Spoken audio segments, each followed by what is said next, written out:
Институт физиологии Коми научного центра получил новое оборудование в рамках федеральной программы обновления приборной базы.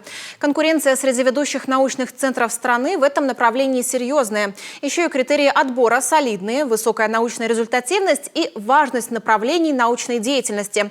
Коми научный центр отвечает всем требованиям. О перспективах расскажет Виктория Палкина. Вот она, биоинженерия в действии. Какой будет еда будущего, уже сегодня могут рассказать эти ученые. Сделать продукт вкуснее, без сахара и соли, а еще полезнее. И все это лишь изменяя структуру. Модульный реометр позволяет на молекулярном уровне внести нужные модификации. Сегодня благодаря этому оборудованию в отделе молекулярной иммунологии и биотехнологии можно проводить весь комплекс научных исследований. Это имеет большое практическое значение для, скажем так, лечебного, терапевтического питания.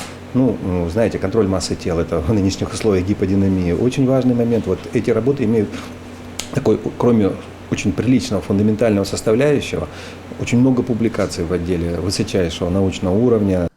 Знакомство с этим чудо-аппаратом у сотрудников Института физиологии только начинается. Это современный хроматограф. Высокая точность – вот его главное преимущество. Ученые уже освоили две методики. Изучают витамины А и Е. Объекты достаточно капризные, но чувствительные методики дадут много новой информации об этих жирорастворимых витаминах. Мы активно изучаем липидные обмены у человека на севере, а они активно связаны с ними. И связаны с тем еще, что эти витамины, они в организме не вырабатываются, как многие другие витамины. И, соответственно, из пищи их очень трудно бывает добыть. Чтобы рассказать всю правду о составе тела, этому биоимпедансному анализатору нужно знать только основные параметры. Измерение веса завершено. Измерение роста. Пожалуйста, выпрямитесь и смотрите прямо.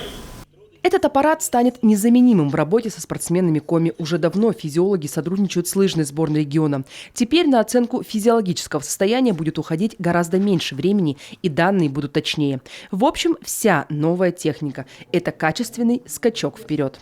Когда мы завелись именно этой техникой, наши публикации начали расти в рейтинге, и нам стало гораздо легче публиковаться в журналах довольно-таки самым высоким рейтингом.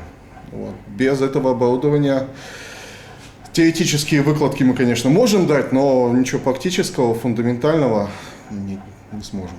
Последнее глобальное обновление оборудования в Институте физиологии было в 2013 году. Конечно, после этого технику закупали, но в скромных объемах.